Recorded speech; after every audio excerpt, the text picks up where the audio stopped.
Yes, this is video number 2 of structure of an atom. So in the first video we had discussed about the discovery of subatomic particles like the electrons by J.J. Thomson, then followed by protons, which was discovered by Goldstone, and in the year 1932 James Chadwick, he discovered neutrons, and J.J. Thomson also gave his idea or his take on the structure of an atom. Like he said that the electrons are distributed, the atom is wholly, as a whole it is positively charged, and electrons are distributed inside that positive charges, just like watermelon seeds or raisins in the case of pudding. Okay, now in the year 1911, this was much earlier to the discovery of neutrons, because neutrons was discovered in 1932. Once the electrons and protons were discovered in the year 1911, Rutherford, along with Geiger and Ernst, attempted to give their take on the structure of an atom. Okay, so according to them, how does the structure of an atom look like? They wanted to give their take on that. Okay, and he did something called as the alpha ray scattering experiment, or it is also called as gold foil experiment.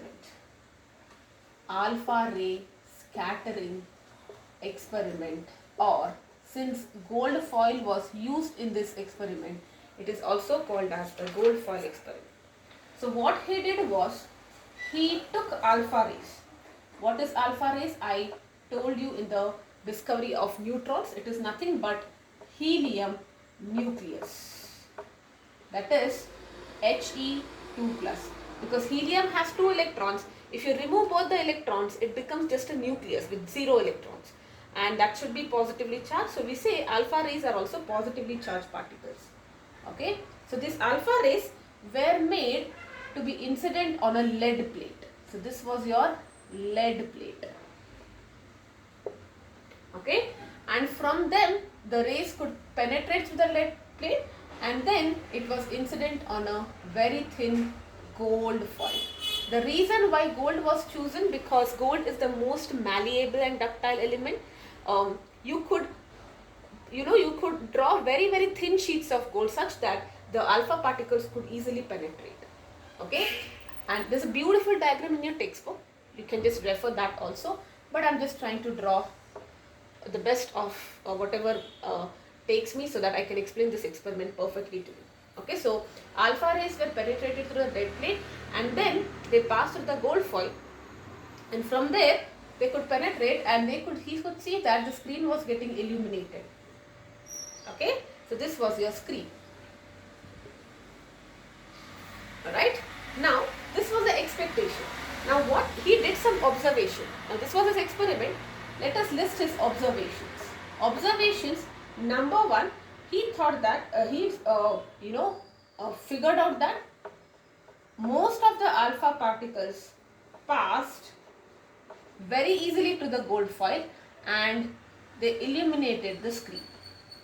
Most of it. Okay, this was his observation. For each observation, let us write the conclusions corresponding to it, but first let us observe it. Then he saw that more alpha particles, like this should be most. Okay, I should say, when we are talking about some more alpha particles, or let me say some only. Okay, so just like 90%. Some of the alpha particles were deviated. They did not pass through it, they got deviated. Some through small angles and some others through large angles. What is the meaning of this? If it was coming like this, if it goes straight, it is easily passing. If it is deviating, this is small angle, this is large angle. Okay, so this is the straight angle, this is like a small angle. If it is deviating here or like this is a larger angle. Okay, this is the second observation. And the third observation of a very few, very few, least, okay, alpha particles rebounded. Rebounded, as if what happens when you hit a ball to the wall, it bounces back. He could also observe a similar phenomenon. Please look into these things, that only most of it were passing through without any deviation and illuminated the screen. Some of them were deviated through small and large angles, and a very few rebounded. This was his observation. What are its conclusions corresponding to each? Each observation helped him to conclude a few things, and when put together, he could give the structure of an atom. Okay, so the first point, alpha particle passed without any deviation. That kind of told him that the most of the atom is empty. Why? Because if it is not empty, if it is solid, then it would hit and either rebound or deviate or something would happen. Correct? So imagine atom to be like this and maybe most of it is empty, then easily it can pass through it. Correct? So it's like a ring or a bangle. Okay, so inside space is all empty. Now it's not a ring, maybe atom is a 3D object, so maybe you can imagine an empty globe or an empty fruit where there is nothing solid inside. Okay, because it is empty, they could easily pass through it. Correct? Now, what was this observation concluded to? Some alpha particles deviated. The reason why there is deviation, he just tried to decode this point. What is the meaning? Why there was deviation? The deviation must be there because of some positively charged center. Okay, so first point he told most of the atom was empty because everything was easily penetrated and the screen was eliminated. Now some alpha particles was deviated. The deviation point indicates that there is a small portion at the center which is called as, he called it as nucleus, but we know that it is nucleus now. Later he used the word nucleus. Anyways, there is a small portion at the center and this must be positively charged. Okay, and this is the region where the entire mass is concentrated because the remaining space is empty. The whole mass is located at the center, and it makes sense now, right? We know protons and neutrons are located at within the nucleus, and they are the ones which contribute to the mass because electrons are teeny mini particles. They do not contribute. Okay, but anyways, the fact that it was deviated, that led him to the conclusion that there must be a very small region at the center. Why small region? Because only sum. That sum is decoded to small. Deviated means positive charge. A very small positively charged center is there. That's the reason when the alpha rays which are positively charged, they come near this, they kind of, they deviate. So it's like this. Okay, now if you consider this to be a gold atom, if it is coming like this, it will pass here without deviation. If there was a ray which was coming near it, then it will start deflecting. Okay, if it passes through any of this empty space, no deviation. Okay, so a small portion which is at the center where the entire mass is concentrated, which we now call as nucleus, he concluded that must be positively charged. That's the reason the alpha rays were deviated. And this also concluded that there is a very small portion at the center. This kind of, the center part actually came from the third point rather, but anyways, there is a very small portion at the center wherein it is very hard, or where it is contributing to the mass. See, the fact that it is very few means that the hard portion is very, very small. And why we are talking about hard portion? Because it's rebounded. Rebounding cannot happen in empty space. It will just pass through it. See, my hand is not rebounding. It is easily passing through it. But if I come and hit my hand on this blackboard, it will rebound. Correct? Or if I put this pen and hit, it will rebound. Rebound will happen only if there is something very concrete, something very hard. And a very few means that there is a small portion. So he concluded that there is a small portion at the center which is very, very hard. Like I said, this point came later. It was coming with respect to third point. So second point, you can also say that he concluded that there is a positively charged small portion. Okay. And the third point said that the entire mass was concentrated at that very small region. That's the reason when the alpha particles hit them, they kind of rebounded. Correct? It is very, very denser. And he later called it as nucleus. Alright. Now these were his observations. Let us understand, based on this observation, how did he give his model, his take on the atomic structure. Okay, so this is what Rutherford's model of an atom. Okay, so based on him, how did the model of an atom look like? Okay, so what he said was, atom, most of the space is empty. There is a very small, positively charged center called as nucleus. It's a very small region, and surrounding the nucleus there are electrons which are revolving around the nucleus in definite orbits. Orbit is like the path, okay? Just like planets around the sun. He gave this analogy also. It is not given by me, okay? Just like planets around the sun. And the total positive charge is equal to total negative charge. Therefore, atom is neutral on the whole. This is what he gave. Alright. Now, he did not talk about neutrons here. Please remember that, because the discovery of neutrons was done in much later. This was around 1911 and neutrons were discovered in 1932. Of course, he could talk about protons and electrons because that was discovered, and he only said, according to him, maybe the positive charge was contributed to by proton only, but later we understood that there are neutrons also.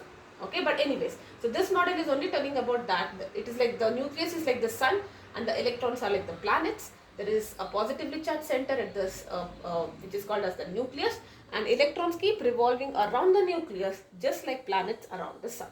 Okay, so this is his take on the atomic structures. The first structure was given by J.J. Thomson in the form of plum pudding model, and the second attempt was made by Rutherford. Okay. To an extent, people were happy because whatever observations he made, he had an explanation for each one of them, and also he gave a very decent, very believable, logical model of an atom. Okay. Now, let us talk about the drawbacks. Okay. Now, what are the drawbacks? Before we even understand the drawbacks, let us try to understand what is happening here. Why it is a little different between planets and why when we talk about electrons, what is the difference? Let's understand that. If we are talking about planets, you must have studied this in 9th grade, and even we'll be talking about gravitation this year. For the, any object which is revolving in a circular motion must require centripetal acceleration. Whenever we talk about circular motion, there is always a centripetal acceleration, centripetal force rather. Okay, you did not hear the word acceleration, but you have heard about centripetal force. And I had told you that centripetal force is something which is actually not a real, in the sense, centripetal forces can be any force which is acting along the center, towards the center seeking force. But in reality, it is just a common name. Okay, it's not a proper force. So for planets, when you say Earth is revolving around the planets, the necessary centripetal force is given by the gravitational force of attraction. You know this. Gravitational force of attraction. Every objects in this world attract each other with a force which is directly proportional. And what is this gravitational force? I told you this. This force is proportional to the product of their masses, inversely proportional to the square of distance between them. We know this. Okay, so this is about centripetal force, and this for planets. So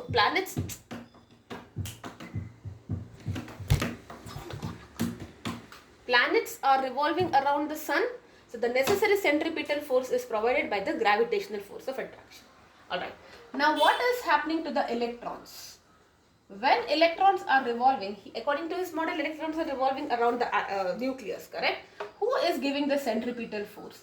This centripetal force is provided by the electrostatic force of attraction. Now this as a topic, as a separate chapter, this is the first chapter you'll be learning in physics next year.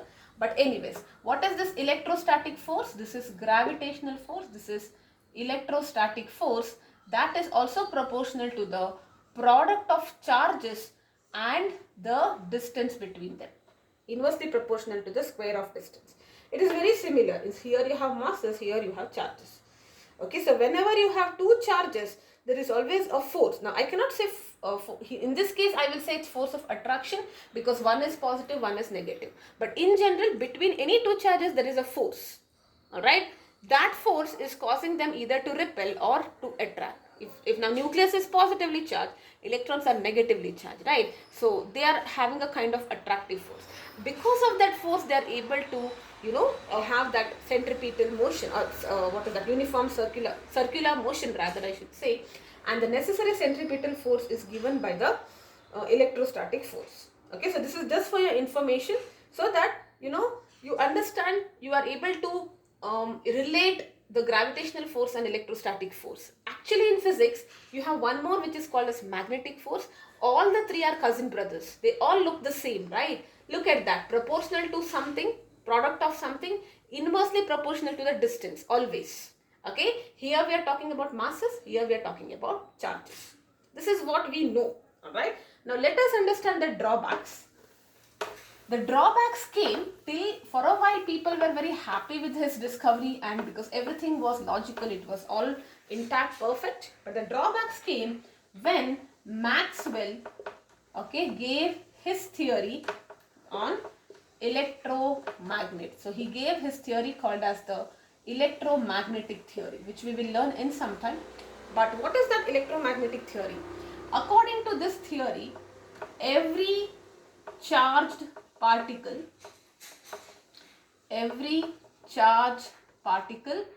in acceleration gives out radiations.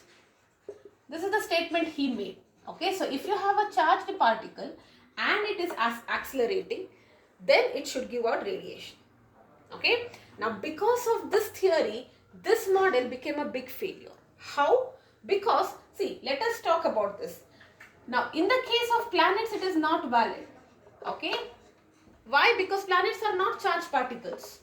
So, the logic for planets, that the necessary centripetal force is given by the gravitational force, and that is still valid.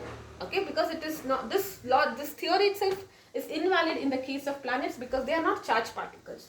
But if you are talking about electrons, are they charged particles? Yes, they are negatively charged particles. Are they in acceleration? Now think about it. They are moving in a circular motion. Now even if you say that the speed is uniform, the direction is changing at every instant, correct? So that means they are in acceleration because the direction is changing.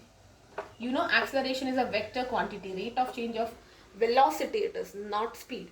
So because there is acceleration, we can understand that electrons are charged particles and their acceleration, which means they should give out radiations according to Maxwell, and if that happens, they should fall into the nucleus within 10 power minus 8 seconds. That means, they make a motion like this and they should fall. It's like, when you try to revolve in a circular motion, like when you're playing Ringa Ringa Roses or something, you do this, right? And what happens if you do it really, really fast? There is a chance that, you will lose out energy, you lose energy because you're moving and you're giving out radiations, and finally you will fall inside. Okay, something like that should happen according to Maxwell, which is correct. Okay, now then later people decided that, okay, the problem was because he told that the electrons are moving. Let us consider electron as stationary. Then let us see whether this problem would arise or not. Okay, if electrons are considered to be stationary, then even then what would happen? The positive nucleus would attract the negatively charged electrons and the atom would collapse, right? So because they are in motion, at least the electrons are not falling if you do not consider this theory. But if they are at rest, they are attracted, they will pull, they'll come closer and the atom will collapse. So in both the cases, whether you consider electron to be moving or stationary, in both the cases, this was not explaining properly the structure of an atom. So that was the main drawback. Alright. So he made an attempt which was quite appreciable, because at least he was much closer to the current atomic structure. If you compare with plum pudding model, he never spoke about nucleus, and it was like, the whole was neutral, the whole was positively charged and all that. This is comparatively a better approach, but still this is the main drawback. Alright. Now the next attempt to give atomic structure was made by Niels Bohr. But before we talk about Niels Bohr, so the first was J.J. Thomson's plum pudding model. We know what it is and we know its limitation. Next was given by Rutherford, which was very much appreciable, but still it had its drawback after Maxwell gave his theory. The next was given by Niels Bohr, but before going to Niels Bohr, we have to study a lot of things. It was not like Niels Bohr in the next year he gave. Before, there was a big gap between Rutherford's model and Niels Bohr model, and between that gap there were so many things which were happening parallelly, which helped Niels Bohr to give his model. Okay, so we have to understand what are the developments which happened between that time. Okay, so that is what we will understand.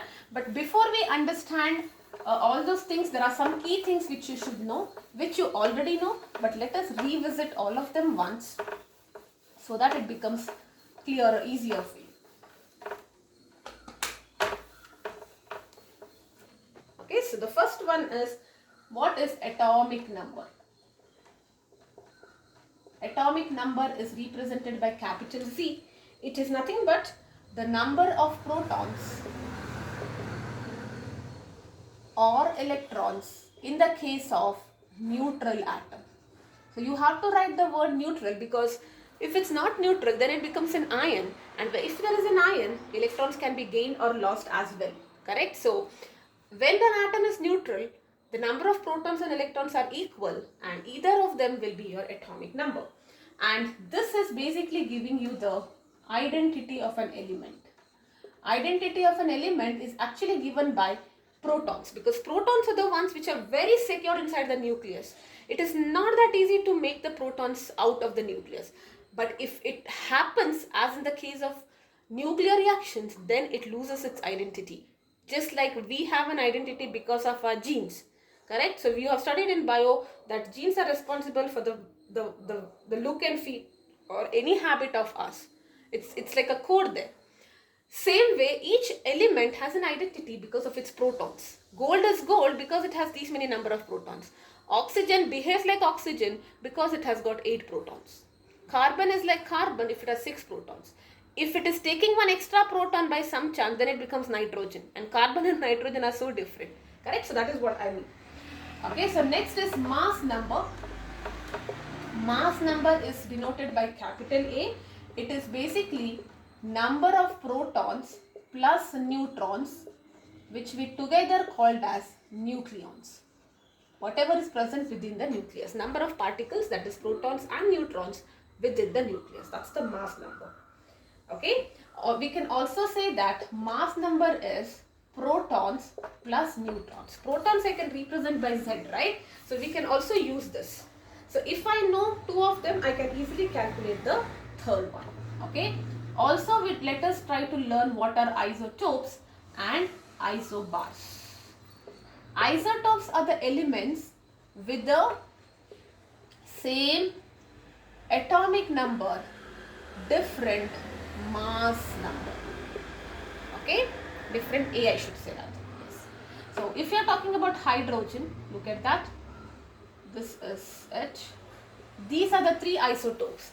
They have the same atomic number. That means you have the same protons, same electrons, different neutrons. Do you agree? Because neutrons, how do I get? A minus Z.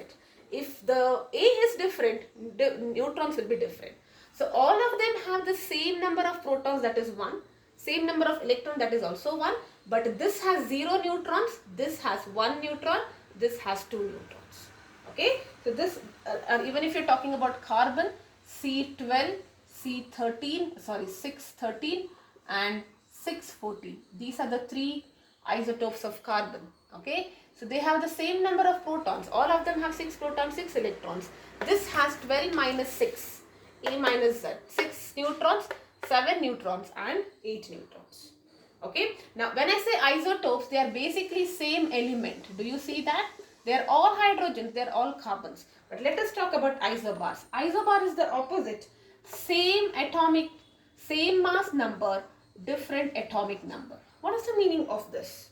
Alright, so let us see. If you have carbon 14, the mass number should be same. Okay, and if you're talking about, nitrogen, look at that. They have the same mass number, but atomic number is different. Same mass number means they weigh the same. This they can ask you. Okay, which one weighs the same? If they are talking about weight, you should always see the mass number, because mass number is nothing but the number of nucleons, and they are the ones which are contributing to the weight. Correct? You have studied this in the first chapter. What is the meaning of 7n14? 7 protons, 7 electrons, and the total number of protons and neutrons is 14, which means there are 14 particles which are contributing, and each particle roughly it is 1.008 AMU. So we say this is 14 AMU. That's the atomic mass. Correct? Yes. So they weigh the same. Alright. So if I say, for example, let me say I give you sulfur, and let me say it is something like this. Alright. So if what will be the number of protons? 16 protons, 16 electrons. And what will be the neutron? Neutron will be 32 minus 16, which will be 16. Okay. But if I talk about sulfide ion, then how many protons it will have? See, first you talk about sulfur. You keep it as 16. So sulfide ion will have 16 protons. Proton no change. Because there are two negative charges, electrons will be 18 and neutrons will also be no change. 32 is the 16 minus, that is 32 minus 16 will give you the number of neutrons. Alright, so this is the basics. So I will end this video here, and in the next video we'll be talking about the developments which led to Niels Bohr's atomic model. We'll be talking about so many things. There are so many things which were discovered, the dual nature of electromagnetic wave, what are electromagnetic radiations, Planck gave his theory, and then you have photoelectric effect. All of that we are going to learn, which will help us, and also the line spectrum of hydrogen and all that, which will help us to understand Niels Bohr structure in a better way, or rather it helped Niels Bohr to give his theory on atomic structure. Yes. Alright, I'll see you in the next video soon.